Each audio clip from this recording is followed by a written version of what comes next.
আসসালামু আলাইকুম। শুরু করছি জনপদের খবর। সাথে আছি আমি আনিকা জাহিন। এখনকার এই সংবাদ আয়োজন একই সঙ্গে চ্যানেলের ইউটিউব চ্যানেল এবং চ্যানেলের ওটিটি প্ল্যাটফর্ম আইস্ক্রিনে লাইভ স্ট্রিম হচ্ছে। খুলনা প্রকৌশল ও প্রযুক্তি বিশ্ববিদ্যালয় সংঘর্ষের ঘটনায় অজ্ঞাতনামা প্রায় ৫০০ জনকে আসামি করে মামলা করা হয়েছে। বুধবার রাতে কুয়েটের নিরাপত্তা পরিদর্শক মনিরুজ্জামান লিটন বাদী হয়ে খানজাহান আলী থানায় এ মামলা করেন। খুলনা মেট্রোপলিটন পুলিশের উপকমিশনার মোহাম্মদ আহসান হাবিব বলেছেন, তদন্তে দোষীদের শনাক্ত করে গ্রেফতার করা হবে। কুয়েটের সাধারণ শিক্ষার্থীরা তাদের ৬ দফা দাবি নিয়ে ক্যাম্পাসে অবস্থান করে লাল কার্ড দেখিয়ে ক্যাম্পাসের সব ধরনের রাজনৈতিক দল নিষিদ্ধ ঘোষণা করে।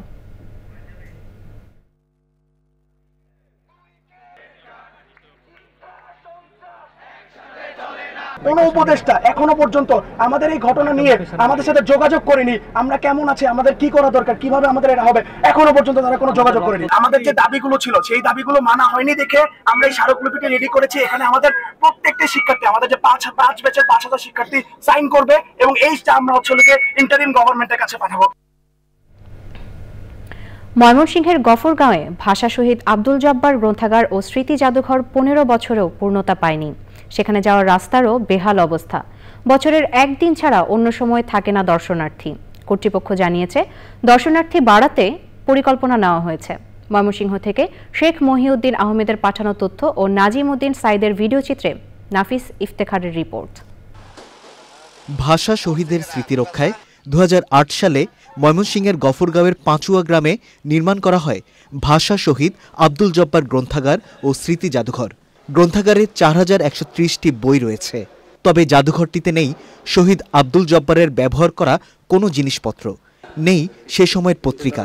দর্শনার্থী না থাকায় ফাঁকা পড়ে থাকে গ্রন্থাগার। ফেব্রুয়ারিতে দূর দূরান্ত থেকে কিছু দর্শনার্থী গেলেও বছরের অন্য সময় কেউ যান না। ২১শে ফেব্রুয়ারির সময় এখানে রাস্তা বলছে যে পাঁচুয়ার মধ্যে রাস্তাঘাটে উন্নয়ন করবে, কিন্তু এই কোনো করে নাই। সরকারের কাছে যেন আমরা একটা চাই যে নির্দেশকারী উন্নত হোক।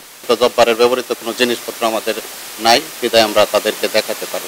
ভাষা শহীদ আব্দুল জব্বারের স্মৃতি ধরে রাখতে শিক্ষা প্রতিষ্ঠান নির্মাণের দাবি জানান শহীদ পরিবারের সদস্যরা। আমরা এখানে চাই শহীদ জব্বারের নামে এটি কলেজ হোক, কারিগরি শিক্ষার একটা ব্যবস্থা হোক। জেলা পরিষদ জানিয়েছে, ভাষা শহীদ আব্দুল জব্বার গ্রন্থাগার ও স্মৃতি জাদুঘরটির সংস্কার চলছে। এজন্য মহাপরিকল্পনা নেওয়া হয়েছে। আজকের থেকেই আমাদের রিনোভেশনের কাজ শুরু হয়েছে এবং আশা করি ২-৩ দিনের মধ্যে আমাদের কাজ শেষ হয়ে যাবে। আমাদের এখান থেকে কাজগুলি করে দিয়েছে এবং পরিকল্পনা নেওয়া হয়েছে। নতুন প্রজন্মের কাছে শহীদদের আত্মত্যাগ ও তাদের জীবনী তুলে ধরা এবং স্মৃতি রক্ষায় কার্যকর উদ্যোগ নেওয়ার দাবি ময়মনসিংহবাসীর। নাফিস ইফতেখার, চ্যানেল আই। সাভারের আশুলিয়ায় অলিম্পিয়া বিস্কুট ফ্যাক্টরির আগুন নিয়ন্ত্রণে এসেছে। দুপুর ১২টার দিকে ওই কারখানায় অগ্নিকাণ্ডের ঘটনা ঘটে। খবর পেয়ে ফায়ার সার্ভিসের ৩টি ইউনিট ঘটনাস্থলে পৌঁছে আগুন নিয়ন্ত্রণের কাজ শুরু করে। প্রায় ২ ঘন্টা চেষ্টার পর আগুন নিয়ন্ত্রণে আসে।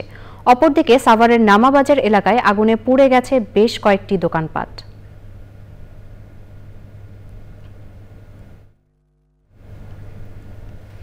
এবারে দেশের খবর নিয়ে প্রতিনিধিদের পাঠানো তথ্য ও ভিডিও চিত্রে সৈয়দ অদিতের রিপোর্ট। প্রায় ২৫০ কোটি টাকা ব্যয়ে নির্মিত চট্টগ্রাম সাংস্কৃতিক কমপ্লেক্স ও শহীদ মিনারে ২১ ফেব্রুয়ারি জনতা শ্রদ্ধা জানাতে পারবে বলে জানিয়েছেন চট্টগ্রাম সিটি মেয়র। নতুন কেন্দ্রীয় শহীদ মিনার পরিদর্শন করে কথা বলেন city mayor doctor Shahadat Hossain. Comilla town hall মাঠে খেলাফত মজলিস জেলা ও মহানগর শাখার উদ্যোগে গণসমাবেশ হয়েছে। প্রধান অতিথি ছিলেন খেলাফত মজলিসের আমির মাওলানা মামুনুল হক।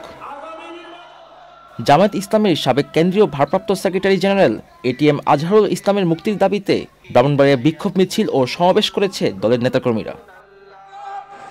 গাজীপুরের টঙ্গীর তুরাক নদে আব্দুল্লাপুর টঙ্গী সংযোগস্থলে বিআরটির বেলি ব্রিজ দিয়ে মানুষের যাতায়াত বিকল্প ব্যবস্থা না করে বেলি ব্রিজ অপসারণের প্রতিবাদে মানববন্ধন করেছে টঙ্গী বাজার ব্যবসায়ী ও সাধারণ মানুষ। জয়পুরহাটে সাংবাদিকদের সাথে মতবিনিময় করেছেন সদর থানার নবাগত ওসি মোহাম্মদ নূর আলম সিদ্দিকী। চাঁপাইনবাবগঞ্জের খালঘাট, গোহালবাড়ি, খেয়াঘাট পারাপারে শিক্ষার্থীদের ভাড়া মওকুফ করার দাবিতে বিক্ষোভ মিছিল ও মানববন্ধন করেছে এলাকাবাসী ও শিক্ষার্থীরা। জয়পুরহাটে ফেসিবাদ ব্যবস্থার বিলোপ, নতুন বাংলাদেশ বিনির্মাণ ও ছাত্র জনতার নেতৃত্বে নতুন রাজনৈতিক দল গঠনে জনমত জরিপের বুথ খোলা হয়েছে। ছাত্র অধিকার পরিষদের প্রতিষ্ঠাবার্ষিকীতে কিশোরগঞ্জের মুক্তমঞ্চে প্রধান অতিথি বক্তৃতা করেন গণ অধিকার পরিষদের গণমাধ্যম সমন্বয়ক আবু হানিফ। পরে জুলাই গণহত্যার বিচার, আওয়ামী লীগের রাজনীতি নিষিদ্ধ করা সহ 5 দফা দাবিতে লিফলেট বিতরণ করা হয়। কেন্দ্রীয় কর্মসূচির অংশ হিসেবে জামায়াতে ইসলামের নিবেদন পূর্ণবহাল ও কারাবন্দী জামায়াত নেতা আজহারুল ইসলামের মুক্তির দাবিতে মাগুরায় বিক্ষোভ সমাবেশ করেছে জেলা জামায়াত ও অঙ্গ সংগঠন। তারুণ্যের উৎসব উপলক্ষে মেহেরপুর জেলা প্রশাসনের উদ্যোগে পাবলিক লাইব্রেরি চত্বরে জুলাই 36 সংক্রান্ত চিত্র প্রদর্শনী হয়েছে। মেহেরপুর সদর উপজেলা পর্যায়ে জাতীয় প্রাথমিক শিক্ষা পদক প্রতিযোগিতায় বিজয়ীদের পুরস্কার বিতরণ করা হয়েছে। নাটোর চিনিকল শ্রমিক কর্মচারী ইউনিয়নের নবনির্বাচিত নেতাদের সঙ্গে মতবিনিময় সভা করেছেন বিএনপির কেন্দ্রীয় নেতা অ্যাডভোকেট এম রুহুল কুদ্দুস তালুকদার দুলু। নাটোরের কারিয়ানা পদ্ধতিতে কোরআন শিক্ষা সোসাইটি বাৎসরিক পুরস্কার বিতরণ ও পুনর্মিলনী অনুষ্ঠিত হয়েছে। পাবনায় আনসার ও গ্রাম প্রতিরক্ষা বাহিনীর জেলা সমাবেশ হয়েছে। সেখানে প্রধান অতিথি ছিলেন বাংলাদেশ আনসার ও গ্রাম প্রতিরক্ষা বাহিনী রাজশাহী রেঞ্জের উপমহাপরিচালক আশিস কুমার ভট্টাচার্য। সমাবেশে 300-র বেশি সদস্য অংশ নেন। মাছরাঙ্গা টেলিভিশনের জেলা প্রতিনিধি ইমরান হোসেন মনিমের উপর হামলার ঘটনায় রাজবাড়ীতে মানববন্ধন কর্মসূচি পালন করেছে জেলা রিপোর্টার্স ক্লাব। রাজশাহী পানি উন্নয়ন বোর্ডের কিছু ঠিকাদারি প্রতিষ্ঠানের অনিয়ম ও দুর্নীতির বিরুদ্ধে মানববন্ধন করেছে স্থানীয় ঠিকাদাররা। সৈয়দ অদিত, চ্যানেল আই। দর্শক, জনপদের খবর আজকের মতো এ পর্যন্তই। একটু পর কৃষি সংবাদ দেখার আমন্ত্রণ জানিয়ে শেষ করছি। ধন্যবাদ।